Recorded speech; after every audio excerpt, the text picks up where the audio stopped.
Raymond Griffith was a huge silent comedian star in the 1920s, known famously as the Silk Hat Comedian, and successfully moved into Talkies in 1929. But by 1930, he had retired from acting and moved behind the camera. Why? Join me as I investigate. Raymond Griffith was born in Boston in 1895 to a theatrical family, including his parents, the actors James Henry Griffith and Mary Guichard. He apparently made his stage debut as a toddler and had his first starring role at age 7 as Little Lord Fauntleroy. Sadly, sometime during his childhood, he contracted a severe case of respiratory diphtheria, which caused permanent damage to his vocal cords when the disease created a pseudomembrane of dead tissue over the cords. As a result, Raymond could only speak in a hoarse whisper for the rest of his life. Not discouraged, Raymond found work in pantomime, the circus, and dancing in vaudeville. In 1910, he lied about his age, enlisted in the Navy at age 15, remaining in it for 2 years. A few years after leaving the service, Raymond discovered an entertainment medium in which his hoarseness posed no threat: motion pictures. In 1915, Raymond began acting as an extra in comedy shorts at LKO Studios, and by the end of that year had worked his way up to being a leading man in the short Under New Management, in which he played a clerk who was competing with his coworker for the hand of a beautiful stenographer played by Gertrude Selby. Raymond continued to star in shorts at LKO through 1916, including the fun How Stars Are Made.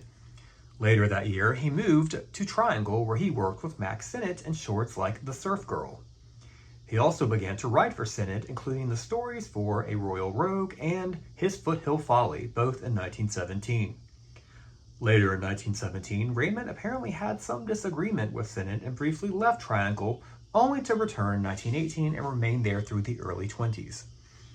Interestingly enough, most of Raymond's work at Sennett during this period was behind the camera as a writer for films like 1921's A Small Town Idol and 1922's The Crossroads of New York. He did still appear in supporting roles in various Sennett films during this period as well.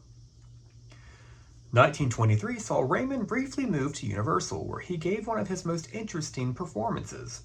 He was cast against type in a drama as crook Roy Donovan, who pulls off a large heist with fellow crooks Priscilla Dean and Wallace Beery in White Tiger. The film appears to have been a critical and commercial hit. However, it was Raymond's move to Paramount in 1924 that would finally bring him the stardom that he had always deserved. He began being cast as second lead male comedic characters in films like Changing Husbands and began getting noticed and stealing the picture. It didn't take long for Paramount to catch on, and by 1925, they began starring him in his own vehicles. Also by this time, Raymond had begun to adopt his persona of the Silk Hat Comedian, always appearing dapperly dressed in a tuxedo and a silk top hat. However, don't let his evening attire fool you. Raymond displayed his considerable physical comedy talents in all of these films, often performing very daring stunts. 1925 saw Raymond star in several hit comedies. First, he starred with Vera Reynolds in The Nightclub, which won him a Photoplay Award for the Best Performance of July 1925. He also starred in Miss Bluebeard, in which he stole the show from Bebe Daniels and Robert Fraser as the zany Bertie Bird. Regular Fellow, which saw him win another Photoplay Award for November of 1925, and perhaps his most remembered film, Paths to Paradise, a delightful comedy in which he and Betty Compson attempt to con each other. The film was a hit, and New York Times wrote, "Mr. Griffith is a resourceful comedian whose inclination always is to be doing something. As a character, he is busy every moment." It won Raymond yet another Photoplay Award that year. 1926 was another year of success for Raymond. He starred as the hilarious spy Jack in the Civil War comedy Hands Up, appearing in one of his most hilariously daring stunts as seen here. He won another Photoplay Award for Wet Paint, and starred as the hilarious coroner Mr. Green in the delightful You'd Be Surprised. After a few more pictures at Paramount in 1927, Raymond apparently had some issues with studio politics and the way his career was being treated, which sadly happened to most Paramount stars under Zukor in this period, and asked to be released from his contract, which was detrimental to his career. He took a few years off to marry actress Bertha Mann. When Raymond returned to film in 1929, he found the advent of sound upon the industry. However, he was cast as the lead in Fox's Trent's Last Case, despite his vocal issues. The film was supposed to be a talkie, but was shot as a silent film with synchronized sound effects and music, and then not really released commercially.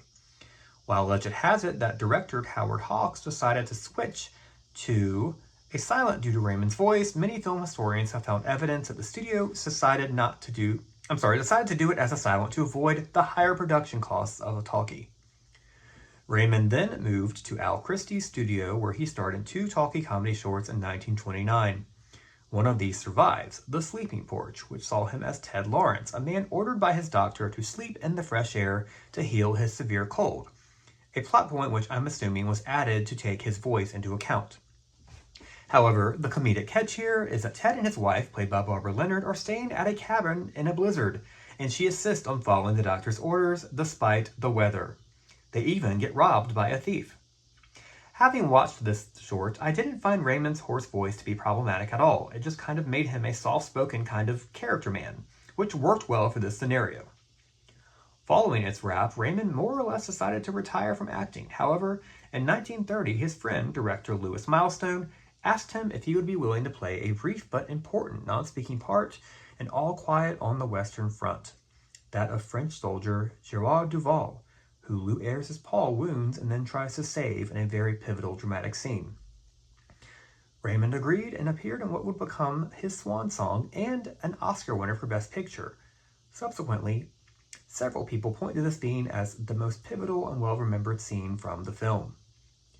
In 1931, Raymond permanently moved behind the camera. He continued to writing the screenplays for such films as God's Gift to Women and Expensive Women. He worked primarily, though, as a producer and produced such famous films as 3 on a Match, You Said a Mouthful, 20,000 Years and Sing Sing, Ladies They Talk About, Babyface, The Affairs of Cellini, Heidi, The Three Musketeers, and The Mark of Zorro. In the early 40s, Raymond retired, enjoying the rest of his life with Bertha and their 2 children. Sadly, in 1957, Raymond was dining with friends at a restaurant when he choked on his food and passed away from asphyxiation. He was 62 years old. He was interred at Forest Lawn Park, where his tombstone states, "Life is infinite." So we are left with the question, why did Raymond Griffith retire so early on in the talkies? Well, we have that answer. He was worried about his throat damage and the sound of his voice and decided to move behind the camera.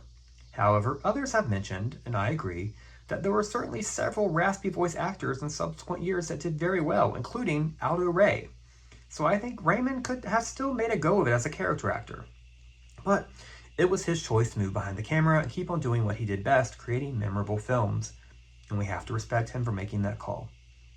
Several of Raymond's films are available to enjoy on YouTube, including early shorts under new management, The Surf Girl, 1923's The White Tiger, and many of his mid-20s Paramount hits like Hands Up. You can also find The Sleeping Porch on YouTube as well. Be sure to check out Ben Modell's remastered versions of Path to Paradise, and you'd be surprised on DVD from his company, Undercrane Productions. Raymond Griffith, the Silk Hat comedian, deserves to be more well remembered. Please check out some of his glorious films today.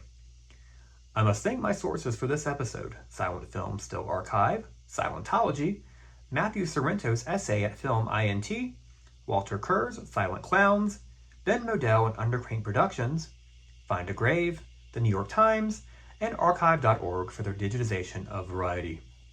Please like and subscribe or follow this account if you want to learn more about the history of silent film stars whose stardom lasted only briefly in the talkies. Up next, join me as I investigate the silent to talkie career of Texas Guinan. Thank you so much for joining me. Have a great day.